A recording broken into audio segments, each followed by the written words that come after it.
श्री गणपति अथर्वशीर्षा हरिः ओम।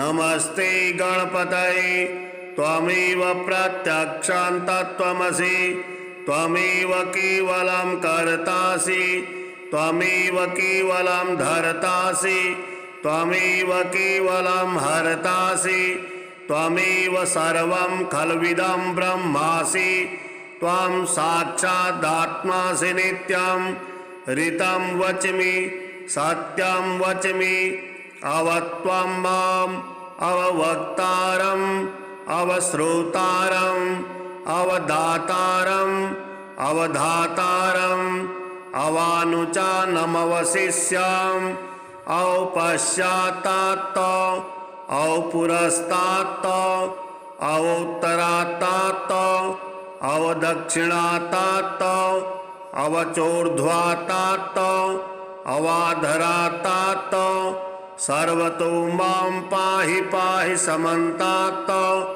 त्वं वाङ्मयस्त्वं चिन्मयः त्वमानन्दमयस्त्वं ब्रह्ममयः त्वं सच्चिदानन्दादितेयोऽसि त्वं प्रत्यक्षं ब्रह्मासि त्वं ज्ञानमयो विज्ञानमयोऽसि सर्वं जगदिदं तत्तु जायते सर्वं जगदिदं त्वत्तिष्ठति सर्वं जगदिदं त्वयि लयमेष्यति सर्वं जगदिदं त्वयि प्रत्येति त्वं भूमिरापो नलो नीलो नभः त्वं चत्वारि वाक्पदानि त्वं गुणत्रयातीतः त्वं वस्थात्रयातीतः त्वं देहत्रयातीतः त्वं कालत्रयातीतः त्वं मूलाधारस्थितोऽसि नित्यं त्वं शक्तित्रयात्मकः त्वां योगिनो ध्यायन्ति नित्यं त्वं ब्रह्मा त्वं विष्णुस्त्वं रुद्रस्त्वम् इन्द्रस्त्वम् अग्निस्त्वं वायुस्त्वं सूर्यस्त्वं चन्द्रमास्त्वं ब्रह्म भूर्भुवः स्वरूप गणादिं पूर्वमुच्चार्य वर्णादिं तदनन्तरम् अनुस्वारः परतरः अर्धेन्दुलसितं तारेण ऋद्धम् एतत्तौ मनुस्वरूपं गकारः पूर्वरूपम् अकारो मध्यमरूपम् अनुस्वारश्चान्तरूपम् बिन्दरुत्तररूपम् नादः सन्धानं संहिता सन्धिः सहसा गणेश विद्या गणकऋषिः निच्छृगायत्री छन्दः गणपतिर्देवता ॐ गं गणपतये नमः। एकदन्ताय विद्महे वक्रतुण्डाय धीमहि तन्नो दन्तिः प्रचोदयात्। एकदन्तं चतुर्हस्तं पाशमङ्कुशधारिणं रदं च वरदं हस्तिर्बिभ्राणं मूषकध्वजं रक्तं लम्बोदरं शूर्पं कर्णकं रक्तवाससं रक्तगन्धानुलिप्ताङ्गं रक्तपुष्पैः सुपूजितं भक्तानुकम्पिनं देवं जगत्कारणमच्युतम् आविर्भूतं च सृष्टादौ प्रकृतेः पुरुषात् परम् एवं ध्यायति यो नित्यं स योगी योगिनां वरः। नमो व्रातपतये नमो गणपतये नमः प्रमथपतये नमस्ते सुलम्बोदराय एकदन्ताय विघ्ननाशिने शिवसुताय श्रीवरदमूर्तये नमो नमः। एतदर्थवशीर्षां योधीति सा ब्रह्मभूयाय कल्पते सा सर्वतः सुखमेधते सा सर्वविघ्नैर्न बाध्यते सा पञ्चमहापापात् प्रमुच्यते सायमधियानो दिवसकृतं पापं नाशयति प्रातर्धियानो रात्रे कृतं पापं नाशयति सायं प्रातः प्रयुञ्जानो अपापो भवति सर्वत्राधियानो अपिघ्नो भवति धर्मार्थकाममोक्षं च विन्दति। इदम् अथर्वशीर्षमशिष्याय न देयम्। यो यदि मोहात् दास्यति स पापीयान् भवति। सहस्रावर्तनात् यं यं कामधीति तं तमनेन साधयेत्। अनेन गणपतिं विषिञ्चति स वाग्मी भवति। चतुर्थ्या मनश्नं जपति स विद्यावान् भवति। स यशोवान् भवति इत्यथर्वणवाक्यम्। ब्रह्माद्यावरणं विद्यात् न बिभेति कदाचनेति। यो दुर्वान् कुरेर्यजति स वैश्रवणोपमो भवति। यो लाजेर्यजति स यशोवान् भवति। स मेधावान् भवति। यो मोदकसहस्रेण यजति स वाञ्छितफलमवाप्नोति। यसाज्यसमिद्भिर्यजति स सर्वं लभते स सर्वं लभते। अष्टौ ब्राह्मणान् सम्यक् गृहीत्वा सूर्यवर्चस्वी भवति। सूर्यग्रहे महानद्यां प्रतिमा सन्निधौ वा जपत्वा सिद्धमन्त्रो भवति। महाविघ्नात् प्रमुच्यते महादोषात् प्रमुच्यते महापापात् प्रमुच्यते। सा सर्वविद भवति सा सर्वविद भवति यैवं वेद इत्युपनिषत्। ॐ शान्तिः शान्तिः शान्तिः। श्रीलक्ष्मीनारायण स्तोत्रम्। श्रीनिवास जगन्नाथ श्रीहरि भक्तवत्सल लक्ष्मीपते नमस्तुभ्यं त्राहि मां भवसागरात्। राधारमण गोविन्द भक्तकामप्रपूरक नारायण नमस्तुभ्यं त्राहि मां भवसागरात्। दामोदर महोदार सर्वापत्तिनिवारण ऋषिकेश नमस्तुभ्यं त्राहि मां भवसागरात्। गरुडध्वज वैकुण्ठ निवासिन् केशवाच्युत जनार्दन नमस्तुभ्यं त्राहि मां भवसागरात्। शङ्खचक्र गदा पद्मधर श्रीवत्सलाञ्छन मेघश्याम नमस्तुभ्यं त्राहि मां भवसागरात्। त्वं माता त्वं पिता बन्धुः सद्गुरुस्त्वं दयानिधिः। त्वत्तुल्यो न परो देवस्त्राहि मां भवसागरात्। न जाने दान धर्मादि योगं यागं तपो जपं त्वं केवलं कुरु दयां त्राहि मां भवसागरात्। न मत्समो यद्यपि पापकर्ता न तत्समोऽथापि पापहर्ता। विज्ञापितं त्वेतदशेषसाक्षिन् मामुद्धरार्थं पतितं तवाग्रे। श्रीविष्णुस्तोत्रम्। अर्जुन उवाच किं नु नाम सहस्राणि जपते च पुनः पुनः। यानि नामानि दिव्यानि तानि चाचक्ष केशव। श्रीभगवानुवाच मत्स्यं कूर्मं वराहं च वामनं च जनार्दनं गोविन्दं पुण्डरीकाक्षं माधवं मधुसूदनं पद्मनाभं सहस्राक्षं वनमालिं हलायुधं गोवर्धनं हृषीकेशं वैकुण्ठं पुरुषोत्तमं विश्वरूपं वासुदेवं रामं नारायणं हरिं दामोदरं श्रीधरं च वेदांगं गरुडध्वजम् अनन्तं कृष्णगोपालं जपतो नास्ति पातकम् गवां कोटिप्रदानस्य अश्वमेधशतस्य च कन्यादानसहस्राणां फलं प्राप्नोति मानवः अमायां वा पौर्णमास्याम् एकादश्यां तथैव च सन्ध्याकाले स्मरे नित्यं प्रातः काले तथैव च मध्याह्ने च जपन् नित्यं सर्वपापैः प्रमुच्यते। श्रीचन्द्रस्तोत्रम्। नमः चन्द्राय सोमाय इन्दवे कुमुदबन्धवे विलोहिताय शुभ्राय शुक्लाम्बरधराय च त्वमेव सर्वलोकानाम् आप्यायनकरः सदा। श्रीरुद्भवाय देवाय नमः शङ्करशेखर। युगानां युगकर्ता त्वं निशानाथो निशाकरः।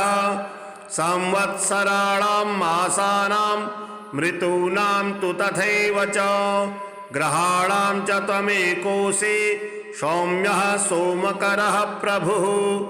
औषधीपतये तुभ्यं रोहिणीपतये नमः।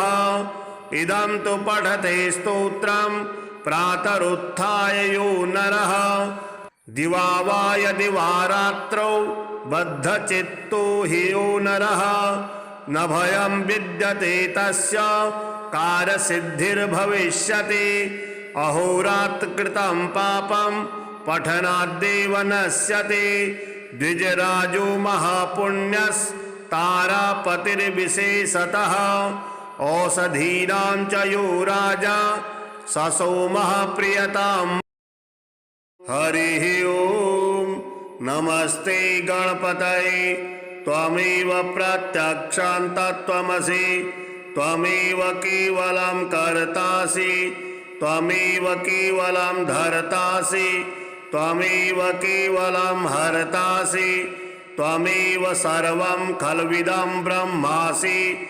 त्वं साक्षादात्मासि नित्यं।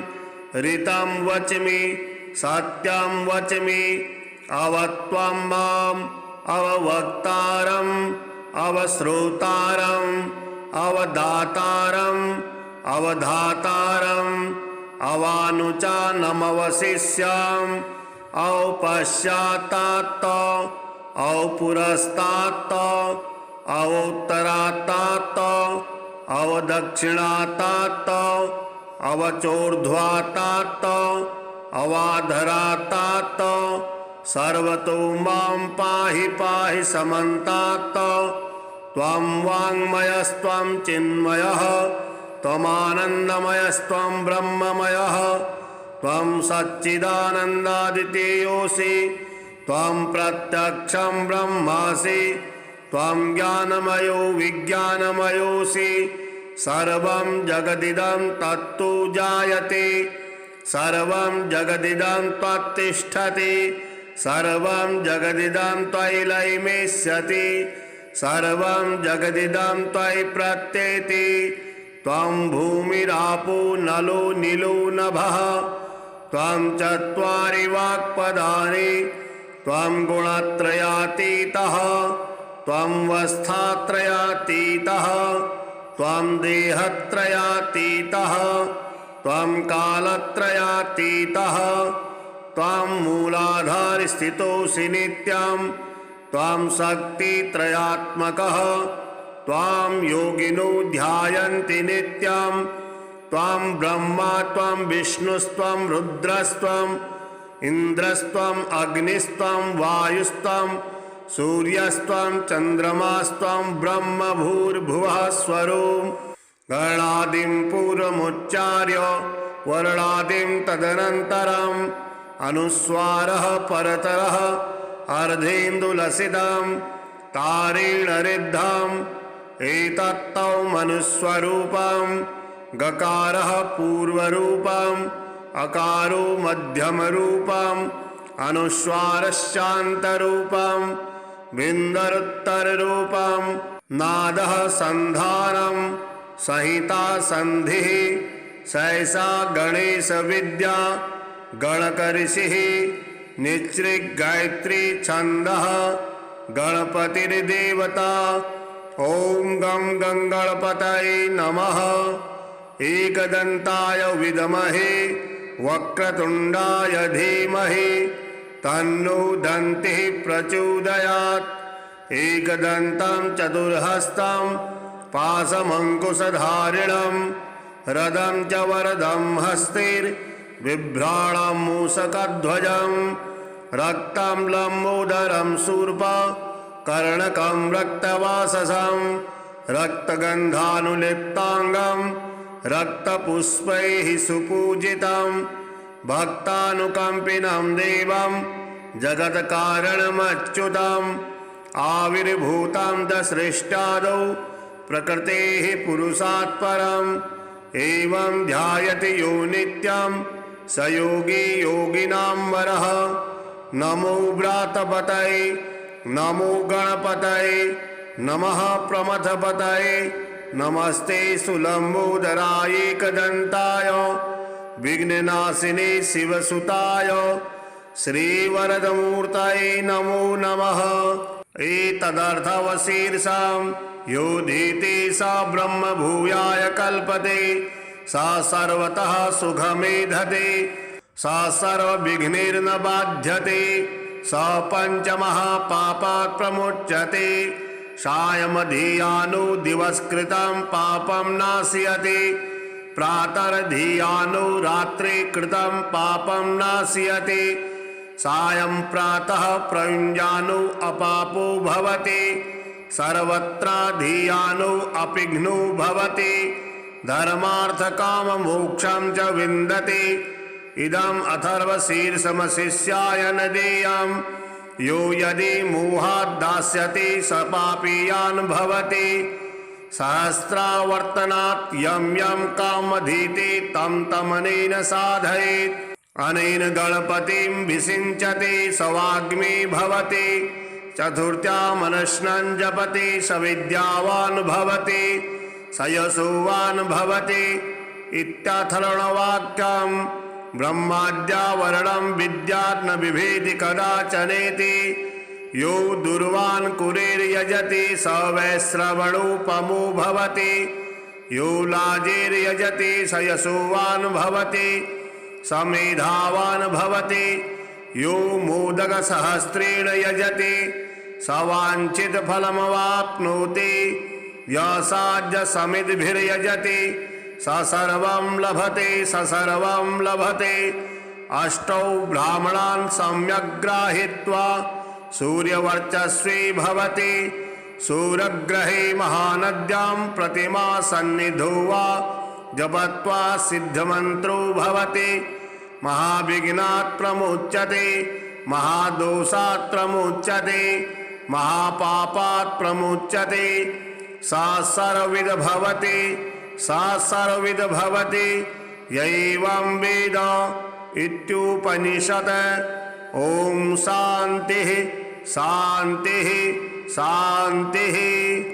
श्रीलक्ष्मीनारायण स्तोत्रम्। श्रीनिवास जगन्नाथ श्रीहरे भक्तवत्सल लक्ष्मीपते नमस्तुभ्यं त्राहि मां भवसागरात्। राधारमण गोविन्द भक्तकामप्रपूरक नारायण नमस्तुभ्यं त्राहि मां भवसागरात्। दामोदर महोदार सर्वापत्तिनिवारण ऋषिकेश नमस्तुभ्यं त्राहि मां भवसागरात्। गरुडध्वज वैकुण्ठ निवासिन् केशवाच्युत जनार्दन नमस्तुभ्यं त्राहि मां भवसागरात्। शङ्खचक्र गदा पद्मधर श्रीवत्सलाञ्छन मेघश्याम नमस्तुभ्यं त्राहि मां भवसागरात्। त्वं माता त्वं पिता बन्धुः सद्गुरुस्त्वं दयानिधिः त्वत्तुल्यो न परो देवस्त्राहि मां भवसागरात्। न जाने दान धर्मादि योगं यागं तपो जपं त्वं केवलं कुरु दयां त्राहि मां भवसागरात्। न मत्समो यद्यपि पापकर्ता न तत्समोऽथापि पापहर्ता विज्ञापितं त्वेतदशेषसाक्षिन् मामुद्धरार्तं पतितं तवाग्रे। श्रीविष्णुस्तोत्रम्। अर्जुन उवाच किं नु नाम सहस्राणि जपते च पुनः पुनः यानि नामानि दिव्यानि तानि चाचक्ष केशव। श्रीभगवानुवाच मत्स्यं कूर्मं वराहं च वामनं च जनार्दनं गोविन्दं पुण्डरीकाक्षं माधवं मधुसूदनं पद्मनाभं सहस्राक्षं वनमालिं हलायुधं गोवर्धनं हृषीकेशं वैकुण्ठं पुरुषोत्तमं विश्वरूपं वासुदेवं रामं नारायणं हरिं दामोदरं श्रीधरं च वेदांगं गरुडध्वजम् अनन्तं कृष्णगोपालं जपतो नास्ति पातकम् गवां कोटिप्रदानस्य अश्वमेधशतस्य च कन्यादानसहस्राणां फलं प्राप्नोति मानवः। अमायां वा पौर्णमास्याम् एकादश्यां तथैव च सन्ध्याकाले स्मरे नित्यं प्रातः काले तथैव च मध्याह्ने च जपन् नित्यं सर्वपापैः प्रमुच्यते। श्रीचन्द्रस्तोत्रम्।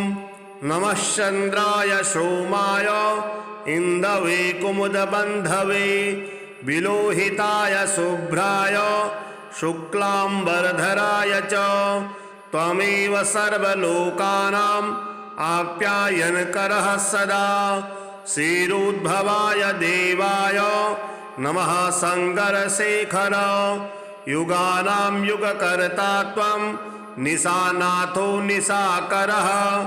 संवत्सराणां मासानां ऋतूनां तु तथैव च ग्रहाणां च त्वमेकोऽसि सौम्यः सोमकरः प्रभुः। औषधीपतये तुभ्यं रोहिणीपतये नमः। इदं तु पठते स्तोत्रं प्रातरुत्थाय यो नरः। दिवा वा यदि वा रात्रौ बद्धचित्तो हि यो नरः न भयं विद्यते तस्य कार्यसिद्धिर्भविष्यति। अहोरात्रकृतं पापं पठनाद्देव नश्यति। द्विजराजो महापुण्यस्तारापतिर्विशेषतः औषधीनां च यो राजा ससोमः प्रियताम्। हरिः ओम नमस्ते गणपतये त्वमेव प्रत्यक्षं तत्त्वमसि त्वमेव केवलं कर्तासि त्वमेव केवलं धर्तासि त्वमेव केवलं हर्तासि त्वमेव सर्वं खल्विदं ब्रह्मासि त्वं साक्षादात्मासि नित्यं ऋतं वच्मि सत्यं वच्मि अवत्वं माम् अववक्तारम् अवश्रोतारम् अवदातारम् अवधातारम् अवानुचानमवशिष्याम् औपश्चात्तात् औपुरस्तात् औत्तरात्तात् अवदक्षिणात्तात् अवचोर्ध्वात्तात् अवाधरात्तात् सर्वतो मां पाहि पाहि समन्तात्। त्वं वाङ्मयस्त्वं चिन्मयः त्वमानन्दमयस्त्वं ब्रह्ममयः त्वं सच्चिदानन्दादितेयोऽसि त्वं प्रत्यक्षं ब्रह्मासि त्वं ज्ञानमयो विज्ञानमयोऽसि। सर्वं जगदिदं तत्तु जायते सर्वं जगदिदं त्वत्तिष्ठति सर्वं जगदिदं त्वयि लयमेष्यति सर्वं जगदिदं त्वयि प्रत्येति। त्वं भूमिरापो नलो नीलो नभः त्वं चत्वारि वाक्पदानि त्वं गुणत्रयातीतः त्वं वस्थात्रयातीतः त्वं देहत्रयातीतः त्वं कालत्रयातीतः त्वं मूलाधारस्थितोऽसि नित्यं त्वां शक्तित्रयात्मकः त्वां योगिनो ध्यायन्ति नित्यं त्वां ब्रह्मा त्वां विष्णुस्त्वं रुद्रस्त्वम् इन्द्रस्त्वम् अग्निस्त्वं वायुस्त्वं सूर्यस्त्वं चन्द्रमास्त्वं ब्रह्म भूर्भुवः स्वरूप गणादिं पूर्वमुच्चार्य वर्णादिं तदनन्तरम् अनुस्वारः परतरः अर्धेन्दुलसितं तारेण रिद्धम् एतत्तौ मनुस्वरूपं गकारः पूर्वरूपम् अकारो मध्यमरूपम् अनुस्वारश्चान्तरूपम् बिन्दरुत्तररूपम् नादः सन्धानम् संहिता सन्धिः सहसा गणेश विद्या गणकऋषिः निच्ऋक् गायत्री छन्दः गणपतिर्देवता ॐ गं गणपतये नमः। एकदन्ताय विद्महे वक्रतुण्डाय धीमहि तन्नो दन्तिः प्रचोदयात्। एकदन्तं चतुर्हस्तं पाशमङ्कुशधारिणं रदं च वरदं हस्तिर्बिभ्राणं मूषकध्वजं रक्तं लम्बोदरं शूर्पः कर्णकं रक्तवाससं रक्तगन्धानुलिप्ताङ्गं रक्तपुष्पैः सुपूजितं भक्तानुकम्पिनं देवं जगत्कारणमच्युतम् आविर्भूतं च सृष्टादौ प्रकृतेः पुरुषात् परम् एवं ध्यायति यो नित्यं स योगी योगिनां वरः। नमो व्रातपतये नमो गणपतये नमः प्रमथपतये नमस्ते सुलम्बोदराय एकदन्ताय विघ्ननाशिने शिवसुताय श्रीवरदमूर्तये नमो नमः। एतदर्थवशीर्षां योधीति सा ब्रह्म भूयाय कल्पते सा सर्वतः सुखमेधते सा सर्वविघ्नैर्न बाध्यते सा पञ्चमहापापात् प्रमुच्यते सायमधियानो दिवसकृतं पापं नाशयति प्रातर्धियानो रात्रि कृतं पापं नाशयति सायं प्रातः प्रयुञ्जानो अपापो भवति सर्वत्राधियानो अपिघ्नो भवति धर्मार्थकाममोक्षं च विन्दति।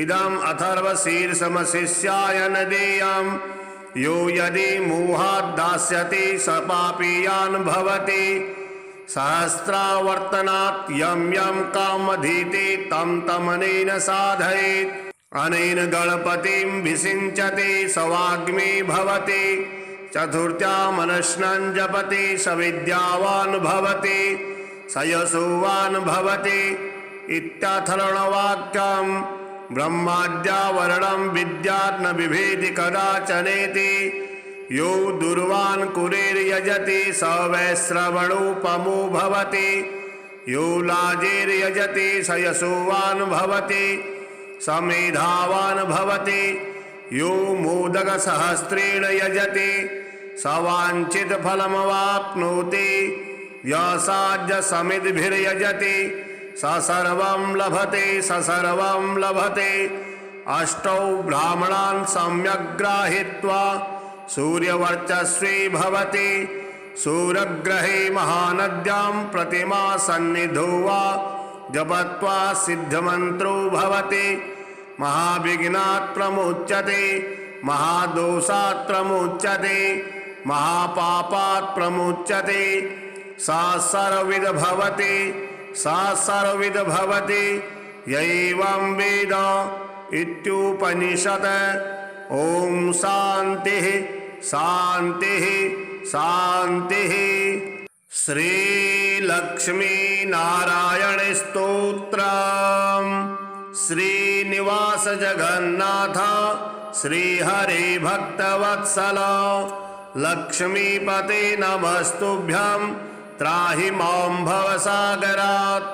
राधारमण गोविन्द भक्तकामप्रपूरक नारायण नमस्तुभ्यं त्राहि मां भवसागरात् दामोदर महोदार सर्वापत्तिनिवारण ऋषिकेश नमस्तुभ्यं त्राहि मां भवसागरात् गरुडध्वज वैकुण्ठ निवासिन् केशवाच्युत जनार्दन नमस्तुभ्यं त्राहि मां भवसागरात् शङ्खचक्र गदा पद्मधर श्रीवत्सलाञ्छन मेघश्याम नमस्तुभ्यं त्राहि मां भवसागरात् त्वं माता त्वं पिता बन्धुः सद्गुरुस्त्वं दयानिधिः त्वत्तुल्यो न परो देवस्त्राहि मां भवसागरात् न जाने दान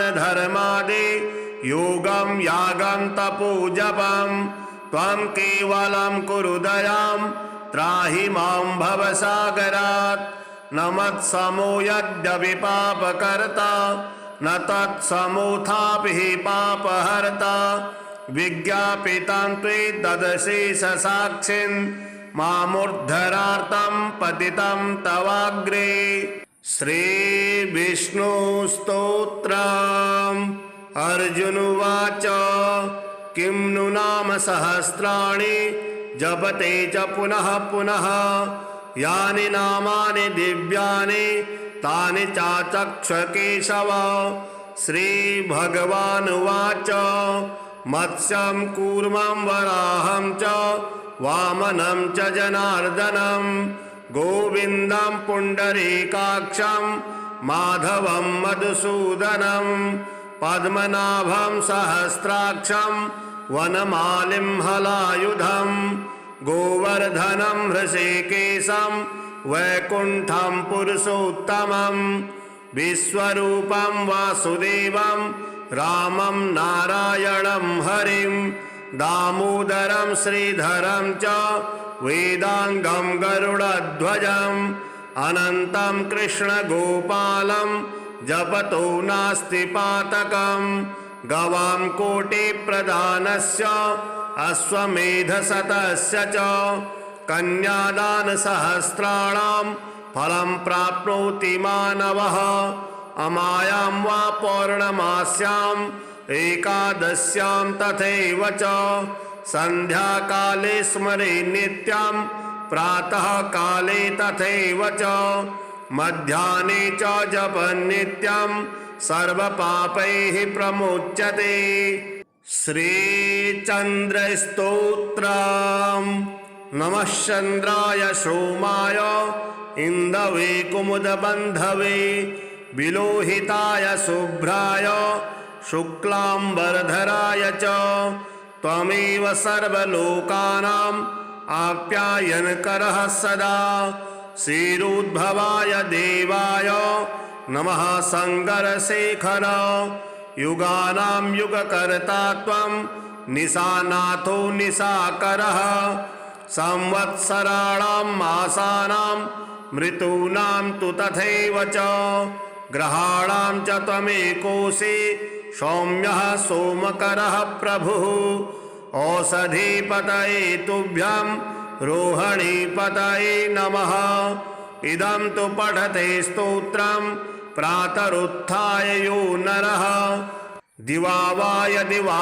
रात्रौ बद्धचित्तो हि यो नरः न भयं विद्यते तस्य कार्यसिद्धिर्भविष्यति अहोरात्रकृतं पापं पठनाद्देव नश्यति द्विजराजो महापुण्यस्तारापतिर्विशेषतः औषधीनां च यो राजा ससोमः प्रियताम्।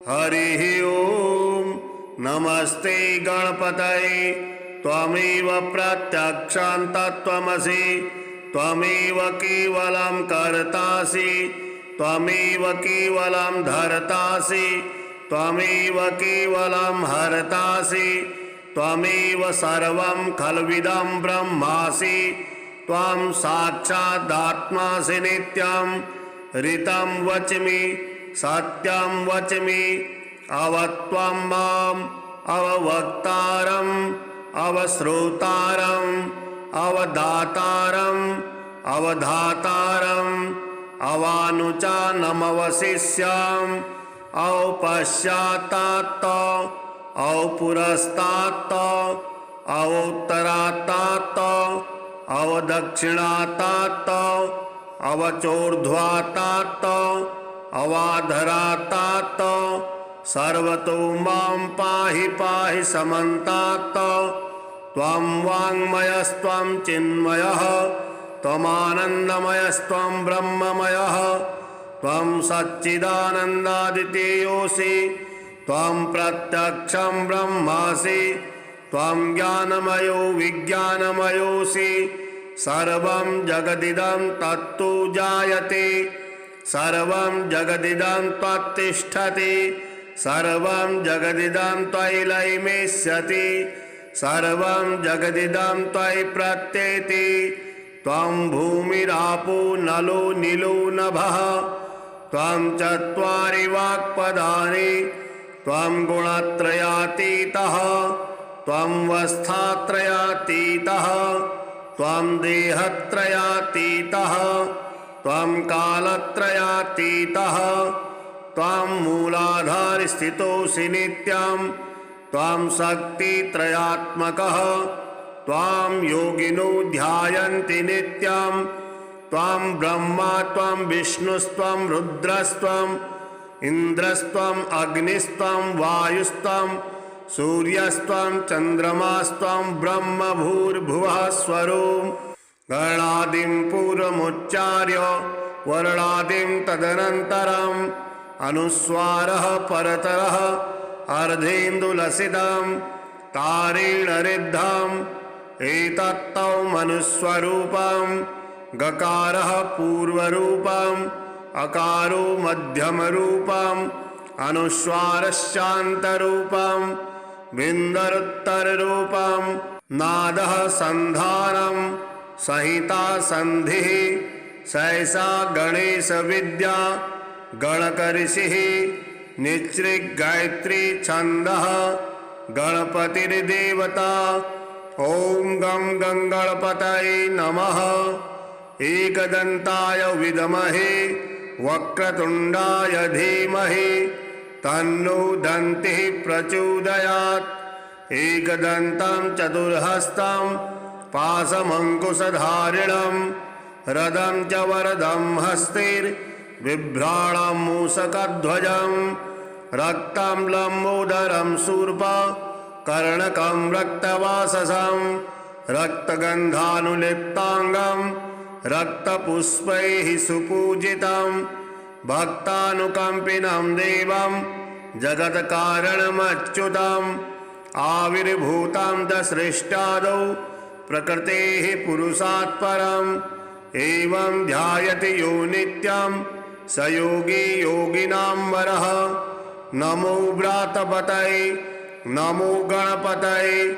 नमः प्रमथपतये नमस्ते सुलम्बोदराय एकदन्ताय विघ्ननाशिने शिवसुताय श्रीवरदमूर्तये नमो नमः एतदर्थवशीर्षां योधीति सा ब्रह्म भूयाय कल्पते सा सर्वतः सुखमेधते सा सर्वविघ्नैर्न बाध्यते सा पञ्चमहापापात् प्रमुच्यते सायमधियानो दिवसकृतं पापं नाशयति प्रातर्धियानो रात्रि कृतं पापं नाशयति सायं प्रातः प्रयुञ्जानो अपापो भवति सर्वत्राधियानो अपिघ्नो भवति धर्मार्थकाममोक्षं च विन्दति इदम् अथर्वशीर्षमशिष्याय न देयम् यो यदि मोहात् दास्यति स पापीयान् भवति सहस्रावर्तनात् यं यं कामधीति तं तमनेन साधयेत् अनेन गणपतिं विषिञ्चति स वाग्मी भवति चतुर्थ्या मनश्नं जपति स विद्यावान् भवति स यशोवान् भवति इत्यथर्वणवाक्यम् ब्रह्माद्यावरणं विद्यात् न बिभेति कदाचनेति यो दुर्वान् कुरेर्यजति स वैश्रवणोपमो भवति यो लाजिर्यजति स यशोवान् भवति स मेधावान् भवति यो मोदकसहस्रेण यजति स वाञ्छितफलमवाप्नोति यसाज्यसमिद्भिर्यजति स सर्वं लभते स सर्वं लभते। अष्टौ ब्राह्मणान् सम्यग्राहीत्वा सूर्यवर्चस्वी भवति सूर्यग्रहे महानद्यां प्रतिमा सन्निधौ वा जपत्वा सिद्धमन्त्रो भवति महाविघ्नात् प्रमुच्यते महादोषात् प्रमुच्यते महापापात् प्रमुच्यते सा सर्वविद भवति सा सर्वविद भवति यैवं वेद इत्युपनिषत्। ओम शांतिः शांतिः शांतिः। श्री लक्ष्मी नारायण स्तोत्रम्। श्रीनिवास जगन्नाथ श्री हरि भक्तवत्सल लक्ष्मीपते नमस्तुभ्यं त्राहि मां भवसागरात्।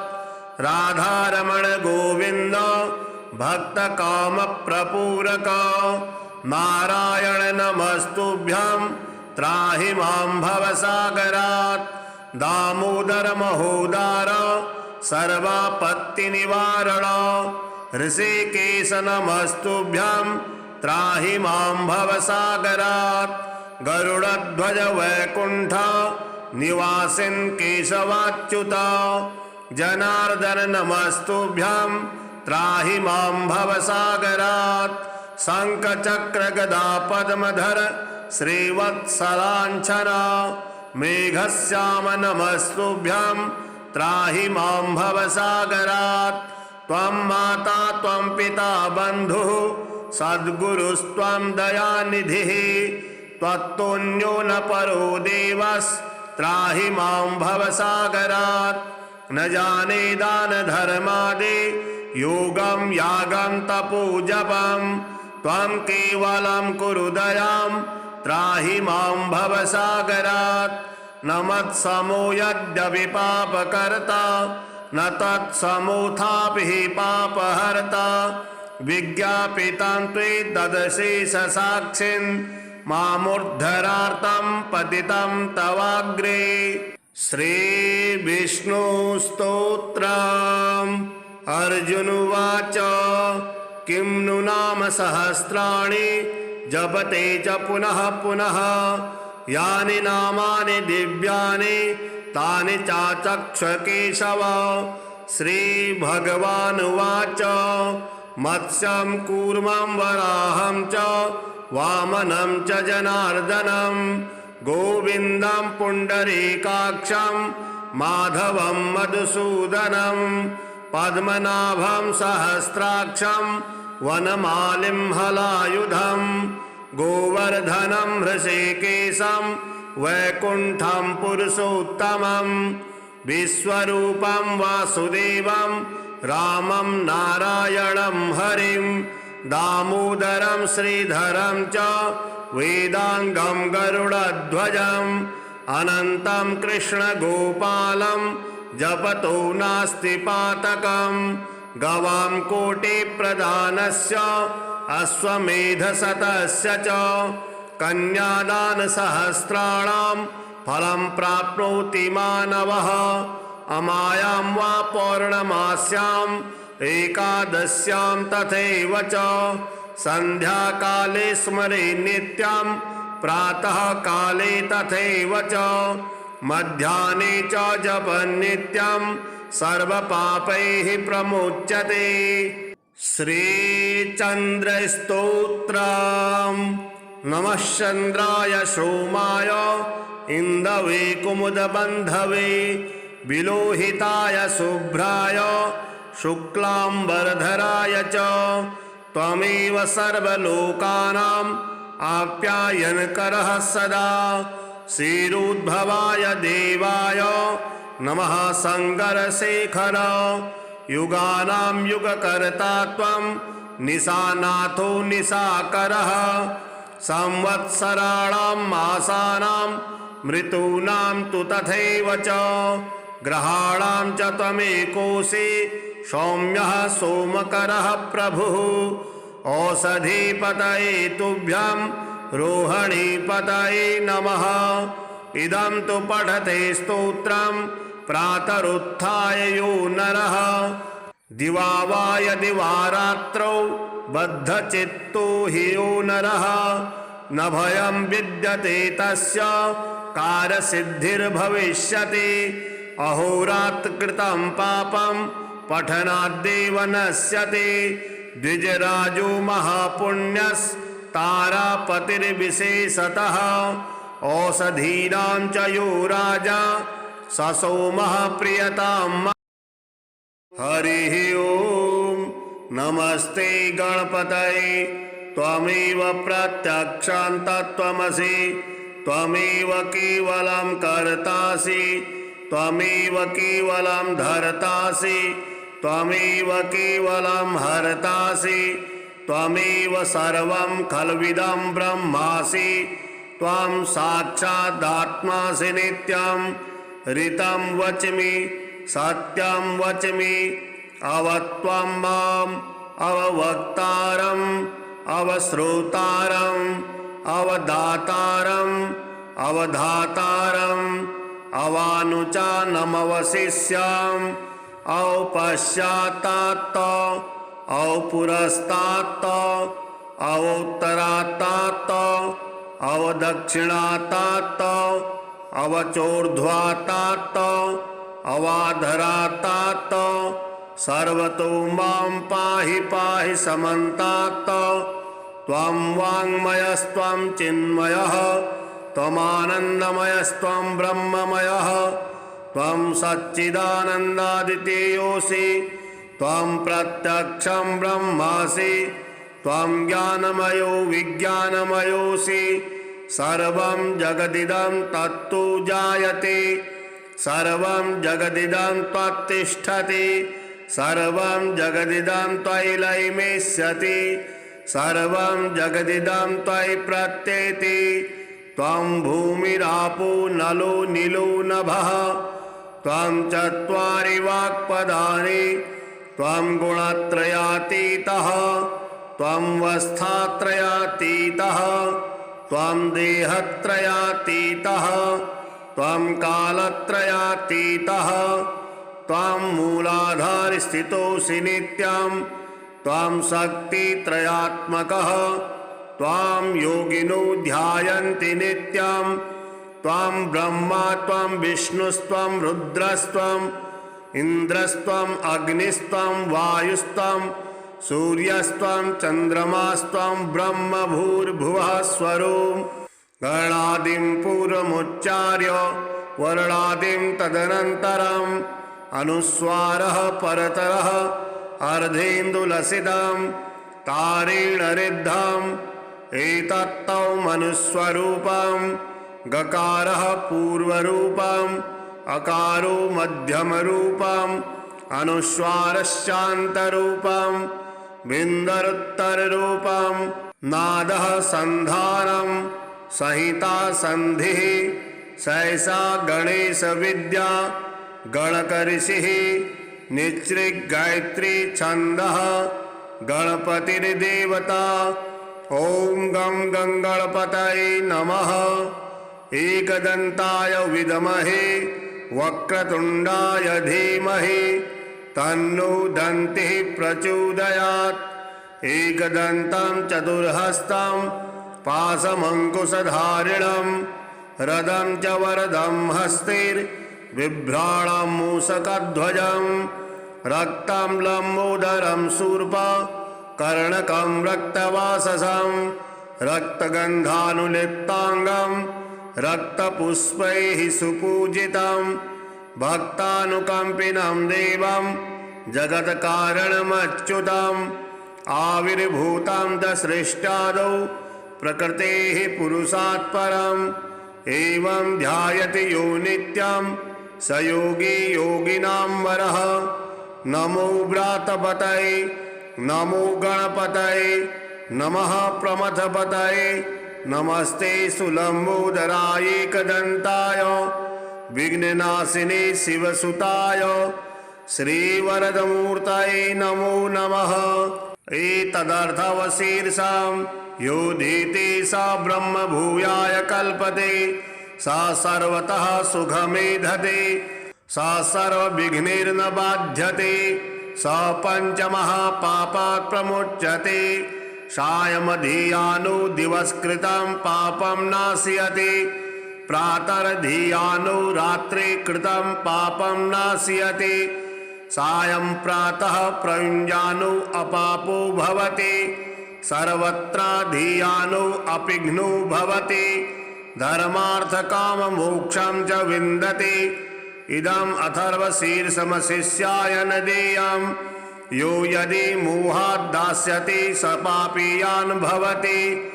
सहस्रावर्तनात् यं यं कामधीति तं तमनेन साधयेत्, अनेन गणपतिं विषिञ्चति स वाग्मी भवति।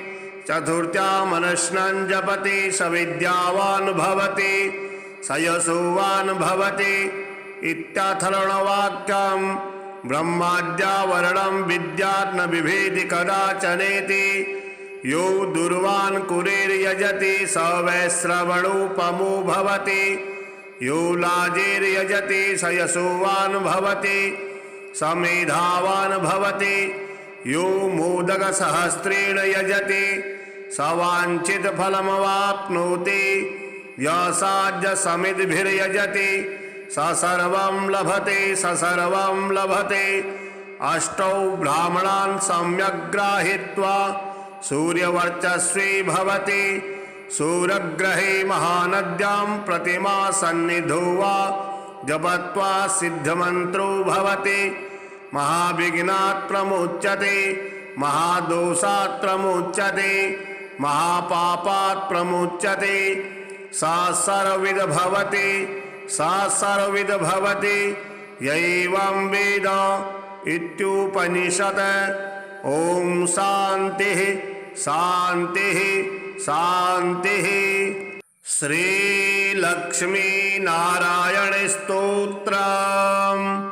श्रीनिवास जगन्नाथ श्री हरे भक्तवत्सल, लक्ष्मीपते नमस्तुभ्यं त्राहि मां भवसागरात्। राधारमण गोविंद भक्तकामप्रपूरक, नारायण नमस्तुभ्यं त्राहि मां भवसागरात्। दामोदर महोदार सर्वापत्तिनिवारण, ऋषिकेश नमस्तुभ्यं त्राहि मां भवसागरात्। गरुडध्वज वैकुंठ निवासिन् केशवाच्युत, जनार्दन नमस्तुभ्यं त्राहि मां भवसागरात्। शंखचक्र गदा पद्मधर श्रीवत्सलाञ्छना, मेघश्याम नमस्तुभ्यं त्राहि मां भवसागरात्।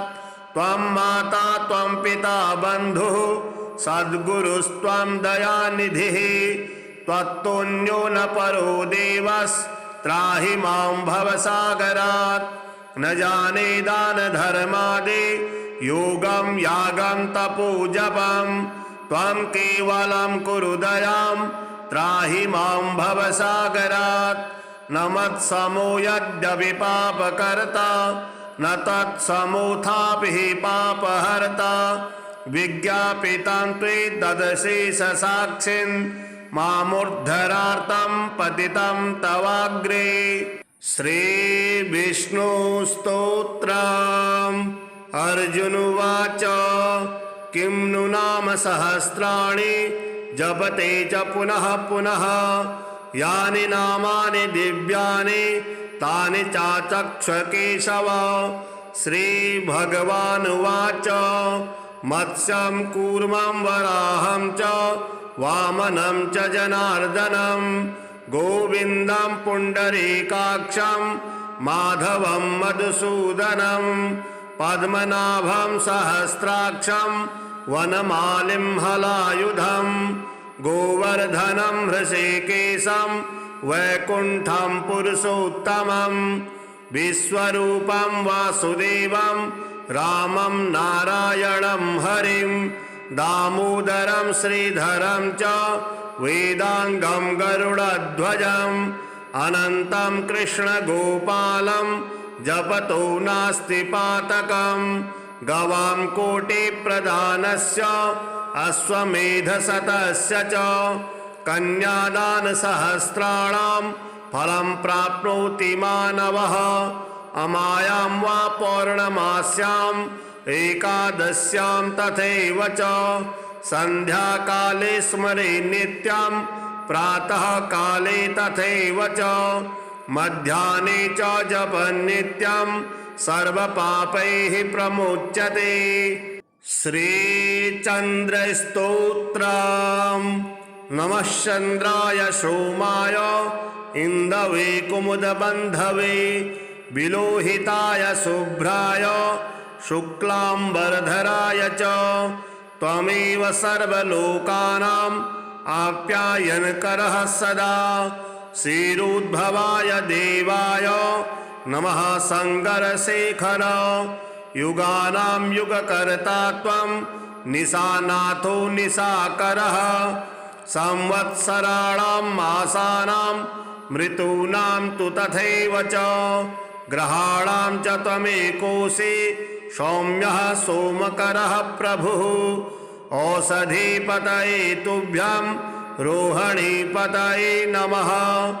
इदं तु पठते स्तोत्रं प्रातरुत्थाय यो नरः दिवा वा यदि वा रात्रौ बद्धचित्तो हि यो नरः न भयं विद्यते तस्य कार्यसिद्धिर्भविष्यति अहोरात्रकृतं पापं पठनाद्देव नश्यति द्विजराजो महापुण्यस्तारापतिर्विशेषतः औषधीनां च यो राजा स सोमः प्रियतां मम।